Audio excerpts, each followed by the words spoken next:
Pero Wendell, pwede mo bang i-ano kung ano ang dapat gawin na paliwanag dito sa laying of hands? Ang pag laying of hands kasi is a form of blessing. At ang inaatasan na sa Catechism of the Catholic Church ay ordained minister, deacon, pare, at bishops ang magsagawa ng laying of hands. Maliban lang kung ikaw ay leader ng pamilya ninyo. So kung ang ating authority ay nasa pamilya, authorized tayo. Pero paglabas na natin sa pamilya, delikado na tayo na magiging usurpation of authority. Tandaan natin, ang kalaban natin, fallen angels, sila ay very legalistic. Ano po yung legalistic? Halimbawa, mag-laying of hands ka. Dahil ang layunin mo ay to give a blessing sa mga tao. Maganda ang layunin mo. Pero ang kalaban natin, legalistic. Anong ibig sabihin? Authority ka ba? Para maunawaan, halimbawa, meron kang barel. At ang layunin mo sa barel ay self-defense. So, ibig sabihin, maganda ang layunin mo dahil self-defense. Pero pagdating sa checkpoint, ang hahanapin yung legal. May permit to carry ka ba? Merong license ka ba? At kung sasabihin mo, hindi, dinala ko lang ito dahil self-defense. Di gagana yung reason mo na self-defense kung wala yung legality. Ang hahanapin talaga ay license at permit to carry. Ganun ang mga demonyo. Kahit pa ang layunin mo, pag-blessing yan. Pero ang tanong, authority ka ba? Nasa Catechism of the Catholic Church, ang blessing sa pamamagitan ng ordained minister, deacon, pare, at bishop. Even in the Bible, kapatid, no, sa 1 Timothy 5:22, ang sabi ni St. Paul, huwag mong ipapatong agad ang iyong kamay sa sinuman upang bigyan ito ng kapangyarihang mamahala. So, even si St. Paul Badawender, napakalegalistic din. Oo. sa mga karapat-dapat lang, ingatan mong huwag kang masangkot sa kasalanan ng iba, manatili kang walang dungis. So, talagang napaka-banal kasi na banal na pag-aatas yang laying of hands, kapatid, no? Para lang yan sa mga pinili ng Espiritu like mga apostles na dito sa Acts 13, kapatid, no, sa Acts 13, 1-3, ang pinatungan ng mga kamay yung pinili ng Espiritu, katulad ng mga apostol. Sabi dito, at mga kaparian, no, sabi dito, may mga propeta at mga guro sa iglesia sa Antioquia. Kabilang dito sina Bernabe, Simeon, na tinatawag ding Maitim, Lucio na taga Cyrene, Manain, na kababataan ni Herodes na pinuno ng Galilea at Saulo. Habang sila'y nag-aayuno at sumasamba sa Panginoon, sinabi sa kanila ng Espiritu Santo ang nagsabi, ibukod ninyo sina Bernabe at Saulo. Sila'y pinili ko para sa tanging gawaing inilaan ko sa kanila. Okay, pinili ng Espiritu Santo sina Saulo at Bernabe. Pagkatapos nilang mag-ayuno at manalangin, ipinatong nila sa dalawa ang kanilang kamay at sila'y pinahayo na. Okay, so pinatungan ang mga pinili ng banal na Espiritu. Pero para ba sa lahat ng pagpapatong ng kamay, balikan natin ang 1 Timothy 5:22, sabi ni St. Paul, na isa sa napinatungan, sabi ni St. Paul, huwag mong ipapatong agad ang iyong kamay sa sinuman, upang bigyan ito ng kapangyarihang mamahala. Okay, so hindi para talaga para sa lahat ang pagpapatong ng kamay para mamahala. Tingnan mo din ang unang Timoteo 4:14, bro. Huwag mong pabayaan ang kaloob na ibinigay sa iyo ng magsalita ang mga propeta at ipatong sa iyo ng matatandang pinuno ng iglesia ang kanilang mga kamay. So talaga ang magpapatong talaga pinuno ng iglesia. Hindi kung sino man. No, kasi ang walang kapangyarihan hindi daw dapat bigyan eh. So pinuno ng iglesia talaga ang dapat magpatong ng kamay. Maraming salamat, Brother Wendell. Bro Wendell, i-ano ko lang kaya dyan. Ito yung ginagamit dyan sa charismatic yung Marcos 16 ba yan? 18:20? Sa mga ano lang ba yan? Pari lang ba yan? Sabi niya, sa lahat ng nananampalataya, ipatong mo yung kamay at gagaling sila sa may sakit. So, yan ang ginagamit ng mga ano eh. Marcos ngayon ko lang 16, ngayon ko lang naisip kasi yan eh. Bakit ano 18:20. kasing talata yung kako yun? 18-20? Hindi sila mapapahamak kahit tumampot sila ng ahas o makainom ng lason. At gagaling ang mga may sakit sa napapatungan nila ng kamay. Pagkatapos niyang magsalita sa kanila, ang Panginoong Hesus ay iniakyat sa langit at umupo sa kanan ng Diyos. Ang mga pari to bro, humayo nga at nangaral ang mga alagad sa lahat ng dako. Tinulungan sila ng Panginoon sa gawaing ito. Pinatunayan niyang totoo ang Sorry, kanilang yung ano pala, 16 pala, 16 bro. 16:16. 16 to 18. Ang Kasi, sino mang sumasampalataya at mabautismuhan ay maliligtas. Ngunit ang ayaw sumampalataya ay paparusahan. Ang sumasampalataya ay bibigyan ng kapangyarihang gumawa ng mga himala. Sa pangalan ko'y magpapalaya sila ng mga demonyo at magsasalita ng iba't ibang sandali wika. lang bro. Tignan mo dyan, ang mga sumasampalataya lang nakalagay. Wala siyang sinabing kayo lang eh. Hindi, Kaya yan ang gamit ng mga born again at mga charismatic ngayon. Ano masasabi mo diyan? Sabi niya ang sumasampalataya at mabautismuhan. yes, Tapos, ang sumasampalataya, brother, ano kaya yan ang ginagamit eh. Ano kaya masasabi na yan ang laging inaano ng mga born again din. out of ano ang mga bunagin dyan kasi kung i-contextualize mo ang sumasampalataya na yan, yun yung binigyan ng karapatan ni Panginoong Jesucristo sa Lucas 10 at sa Lucas 10:1 18 hanggang 20 na binigyan niya ng kapangyarihang umapak sa kapangyarihan ng demonyo. Ibig sabihin yung mga kaparian yan, Brother Angel, hindi yan sa lahat. Paliwanag si Father Chad Reperger kaugnay diyan dahil ginagamit din yan ng mga deliverance ministers na di po ba Marcos 16:17 na ang sumasampalataya sa pangalan ng ating Panginoong Hesus magpapalayas ng mga demonyo. Ang paliwanag ni Father Chad Reperger, sinabing magpapalayas ng mga demonyo. Pero hindi daw sinabi lahat na hierarchy ng mga demonyo. Kaya, diyan na papasok ang appointed exorcist. Dahil sa pamamagitan ng tinatawag na solemn exorcism, lahat na hierarchy ng demonyo ang ipapalayas sa kapangyarihan ng simbahan na galing sa ating Panginoong Jesucristo. Yan. Kaya mag-ingat sa pag-interpret sa mga ganyan. Balik sa inyo, Brad. Yes, ako naman, ang catch up ko naman dito, no, kasi maganda tong talata na binigay ni Brother Angel kasi talagang nakakaano siya, nakakalito ba? Pag sinabi kasi sumampalataya, kasali tayo dyan. Pero tandaan natin, specific po ang inutusan na magpalayas ng mga espiritu. No? So ang binigyan nito karapatan na magpatong ng kamay, hindi ang lahat. Hindi lahat ng sumampalataya na pati tayo. Pwede na tayo magpatong ng kamay. So pwede na rin tayo magpalayas ng mga masasamang espiritu. 'Di ba? Kasi in Luke, sino ba ang binigyan ng kapangyarihan na magpalayas ng mga espiritu? Ang binigyan kasi kung babasahin mo itong Mark, balikan natin yung Mark sino ang specific na inutusan talaga dito sa Mark 16:17. 17 yun eh. Ang mga sumasampalataya, hindi naman ang lahat ng mga sumasampalataya. Ang mga. So, hindi siya, kung sabaga general, no?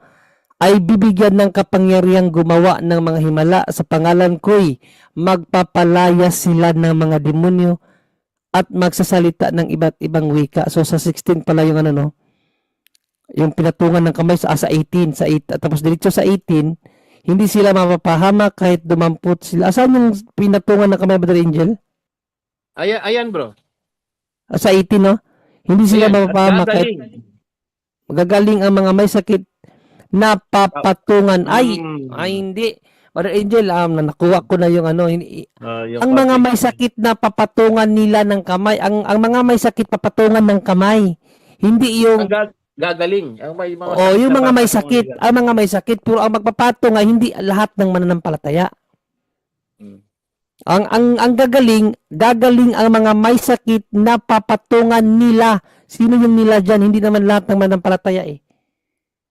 Kasi kung babalikan natin ang payo ni St. Paul, sino yung nila na magpapatong ng kamay? Sa 4:14, ang sabi ni St. Paul, mga pinuno ng iglesia, wag mong pabayaan ang kaloob sa ibinigay sa iyo ng magsalita ang mga propeta at ipatong sa iyo ng mga matatandang pinuno ng iglesia. Ang matatandang pinuno ng iglesia ang magpapatong ng kanilang kamay. Hindi ang kahit na sino, kasi kung idedirekta natin sa 1 Timoteo 5:22, ang sabi ni St. Paul, wag mong ipapatong agad ang iyong mga kamay sa sino man. So may limitasyon na papapatong ng kamay upang bigyan ito ng kapangyarihang mamahala. So hindi lahat ng mananampalataya may karapatang o mayroong karapatang mamahala sa pamamagitan ng pagpapatong ng kamay. Brad John Ray, Yes, Brother Wendell. tulad sa realidad na hindi lahat na pari ay exorcist. Lahat ng mga obispo ay exorcist. No? So kung ang may kaugnayan sa mga may sakit, sino po ba ang inutusan? Sino po bang ipatawag? Kaugnay diyan. Santiago 5:14. 5. Bro John Ray. Is any man sick among you? Let him bring in the priest of the church and let them pray over him. So sa priest talaga ipapalapit yung mga may sakit na siyang sinabi doon sa Marcos 16:17-18. Si Panginoong Kristo nagsabi noon eh. And let them pray over him, anointing him with oil in the name of the Lord. And the prayer of the faith shall save the sick man. And the Lord shall raise him up, and if he be in sins, they shall be forgive him. Confess therefore your sins one to another, and pray one for another that you may be saved. For the continual prayer of a just man availeth much. Ang problema kasi, Brother Angel, Brother Wendell, ng mga protestante, hindi inaayos ang pagbasa ng talata. Kasi ang pinatungan ng kamay doon ang mga may sakit, hindi sila ang magpapatong ng kamay. Yung question uli ngayon doon, sasabihin ng mga born again, Bro Wendell, Bro Junrich, mga charismatic, bakit nakakapaggaling sila ng mga, ang dami ko na rin nakita dyan eh. Kasi yan ang sinasabi nila sa amin noon. Tapos, gumagaling talaga yung mga sakit, kahit mga cancer. So ngayon, ang iniisip ko, galing ba sa demonyo yun o sa Diyos? Kasi yan ang basihan lang nila eh. Tapos, nagpapalais din sila ng demonyo. Kahit Katoliko, no, charismatic. Yan yung ngayon maraming nakikinig na mga charismatic, no. So, yan kasi yung ginagamit noon.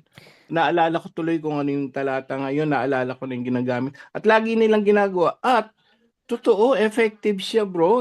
How many years? 30 years na yung SOC namin doon ng charismatic na hanggang ngayon puro himala talaga, bro. Nakita ko sa mata ko mga cancer patient. Yes. Pinapatungan ng kamay, gumagaling. So, iniisip ko, kasi sumasampalataya nga daw, no? So, tapos nagpapalas din ng demonyo. Nakita ko nga yung isang head servant namin nun, di siya pare, no? Ano lang siya, head servant sa charismatic. Nakita ko yung talagang hinahalian ng demonyo. Pinatungan niya ng kamay sa pangalan mo, Jesus, ganun lang. Lumayas. Yes. Kanino pangalan? Ano kaya yung masasabi natin do, Bro Wendell, yung mga ganun? So, saan galing yung kapangyarihan na yon? Well, may tinatawag na charism. No? Charism given by the Holy Spirit for the welfare of the entire church. However, in the wisdom of the church, may mga pangyayari na naniniwala silang totally lumayas na, pero nagtatago lang pala. Kaya yun ang dahilan kung bakit diyan papasok ang mga exorcist. No? At i-process talaga. Di sapat yung sumuka na, pagkatapos nagnormal, naniniwala kaya kayo na yung nagnormal na siya, totally umalis na? Hindi. Hindi pa. Kaya nga, may process talaga ang Office of Exorcism, no? Na sundin nila, ibig sabihin, 10% lang ang sa Office of Exorcism, 90% ang dapat gawin sa biktima at sa pamilya. No? So, ang delikado kasi, ito may mga lumapit sa office at pinaprocess sa deliverance minister, hindi pare. Dahil nagnormal na, di na bumalik. Although, sumusunod sa ibang mga gawain na assignment, pero ito talaga ang reality. Dahil di na bumalik, abay nag-iba ang anyo sa labanan. Bakit? May kabit na may asawa pa ang kabit at sila'y ito talaga realidad ito na nasaksihan ko ito at sila'y nagsisimba nangumunyon pagkatapos naghiwalay at dahil naghiwalay lumipat sa ibang sikta. So yan ang delikado, no? Kaya sa mga sinasabing nagpapalayas ng demonyo, ang mga deliverance minister kasi, sabi ni Father Jose Francisco Siquia, kung ang sakit ay operasyon, obsesyon, pwede. No? Pero, pag tinatawag extraordinary demonic possession, ibigay na yan sa exorcist. Bakit ibigay sa exorcist? At hindi yan iisang bisis lang. Series yan with assignment. Bakit? Dahil ang demonic possession, para na yang cancer. Kung ang sakit ay cancer, huwag kang mangunguha ng ordinaryong doktor. Dapat doon as espesyalista. Yun po. Oncologist. So, ibig sabihin mo, At bro, saka, Wendell, bro, Angel. pwede pa rin magpalayas ng demonyo pa rin, hindi lang solemn exorcism. Pwede, pero pwede. Pwede, di tayo pwede. makasiguro na totally lumayas yan. Yes, yun lang. Pero pwede pa rin. At paano yung gumagaling? Yung nakita ko talaga, bro. 86 years ako doon. May sakit, tapos gumagaling talaga at nagpupuri sila. Total healed yung stage 4 cancer. Ang dami, libo-libong nakita ko talaga. So, saan yung galing? Kasi sabi Ayun, nga ni yun, ang bro, tinatawag na charism. Kaya ang mga so pwede. lay, ang Ganito, mga lay Brother Angel. sa Brother pamamagitan Wendell. ng charism, pwede So, siya pwede. dahil yung sakit Amen. ay operasyon. Mm. Operasyon At yan. saka, Brother Wendell, gusto ko sanang itanong kung kaninong pangalan ng ginamit noon, Brother Angel, sa Laging ganun lang, pangalan ni Jesus lang. pangalan ni Jesus. O, yun na nga. Kasi, ang Diyos kasi hindi naman siya, hindi niya ipinagkait ang kanyang pangalan. Actually, kung titingnan talaga natin ang Biblia, no, halimbawa, Pwede itong kahit 1 Timothy like 2, 3 and 4, no, unawain nating maigi, no, ang kalooban talaga ng Diyos is ang lahat ng tao ay maligtas, no? For this is good and acceptable in the sight of God our Savior. So, good and acceptable in the sight of God our Savior, ang alin? All men to be saved. Mailigtas. So, pag sinabi nating mailigtas, lahat ng aspeto yan. Kasakitan, danger, o ano pa man dyan. Ano pang alipusta ng mga demonyo. Yan naman ang saved sa Bible no? Kasi malawak kasi ang saved suso. Sa lahat na yan. So yan talaga acceptable and good and acceptable in the sight of God ang mailigtas ang lahat ng mga tao. So hindi niya ipinagkait, no, na ang kanyang pangalan gamitin din ng mga tao na nananampalataya sa kanya kahit hindi niya kasapi. Kasi in Acts 4:12, sabi ni St. Paul Neither is there salvation any other, for there is no other name under heaven given to men. Hindi naman sinabi niya given to church eh. Given to men. Walang ibang pangalan ang ibinigay ng Diyos para sa lahat ng mga tao, para sa ano? Para sa ikaliligtas. Pangalan ng Panginoong Kristo ibinigay sa lahat ng mga tao. Hindi niya ipinagkait ang kanyang pangalan sa ibang tao na hindi mananampalataya. Kaya nga in 9:38 to 40, sabi ni Panginoong Kristo kay John na nakakita ng isang taong hindi nila kasapi, tapos nagpapagaling ng mga may sakit, nagpapalayas ng espiritu gamit ang pangalan ni Jesus. Pinigilan ba ni Jesus? Hindi eh.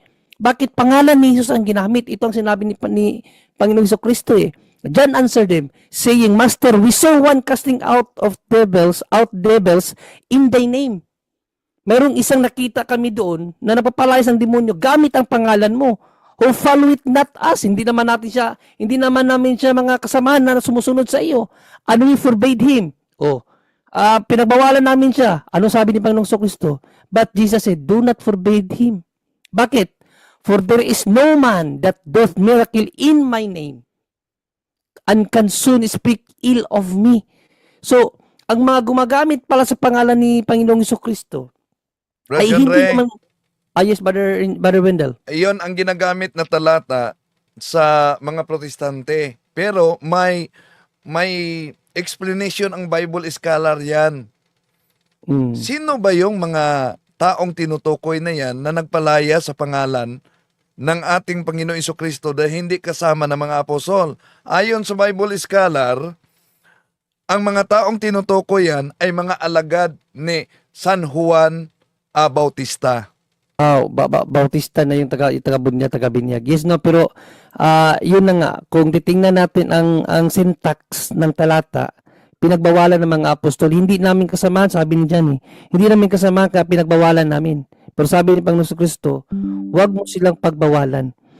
Dahil ang sino mang gumagamit sa aking pangalan ay hindi nagsasalita ng masama laban sa akin. So, ibig sabihin, yung mga gumagamit sa pangalan ni Panginoong Kristo, either hindi siguro, si Father Darwin nga, sabi ni Father Darwin,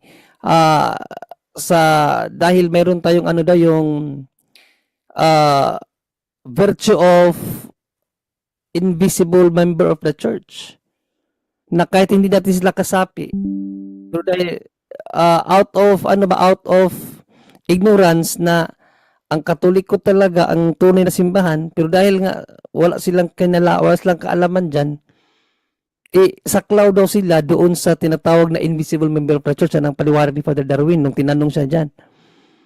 No? So hindi kasi hindi ba ipinagkait ng Diyos ang kanyang pangalan na gamitin sa iba para sa ikaliligtas. Yun kasi yun ang yun ang kung sa baga standard ni God para sa ikaliligtas ng lahat ng tao. General kasi ang niya, amen. Gamitin na kanyang pangalan para sa ikaliligtas ng lahat. Pero yun nga, ang sabi ni Brother Wendell, not the hierarchy one. Yung ibig sabihin, yung mga matataas na demonyo ang kaya palayasin ng mga hindi otorisado. Mga pari lang. So in Kasi- other words, bro Junry, bro Wendell, para sa mga kaalaman ng lahat, sabi mo nga kung may charisma ang tao kahit hindi pare, pwede siya magpatong ng kamay ngayon kasi ayaw natin nga yung pray over. So paano yun? Ginagamit naman nila yung pangalan ni Jesus. Hindi naman sa born again din, no? Yung mga dami niyan, milyon-milyon Hindi pa rin, bro, Angel, So paano magpatong. yan? Anong sasabi? Hindi Sabi, pwede bawal magpatong pray pa over. rin. Pwedeng Yes. gamitin niya ang crucifix sa pray-over. Pero hindi sa pagpatong. Bakit? Dahil hindi siya authority. Binanggit na yan ni Father Chad Reperger. Usurpation of authority ang mangyari yan. Violation na yan. So kaya nga, ako ginagamit ko ang cross mismo. No? Ilagay ko sa, yun ang tinanong ko kasi nung nagtitipon doon sa UST, si Father Winston Cabading Order of Preachers Exorcist, nang nagkausap kami, pwede na ba na cross ang gagamitin ko? Pwede. Pero may advice si Father Winston sa akin, yung mga mabigat na kaso, bigay mo yan sa mga pare. At saka, tawag dito, parang out of context din eh, no? Kasi ang ipinahintulot kasi yung paggamit sa pangalan ni Jesus. So walang kinalaman doon ang pagpapatong ng kamay. Yung pagpapatong nila ng kamay, walang epekto yun. Kasi nga, hindi nga sila autorisado. Pero dahil ginamit nila, Brother Angel, ang pangalan ni Kristo, doon sila nasave, hindi dahil sa pinatungan nila ng kamay.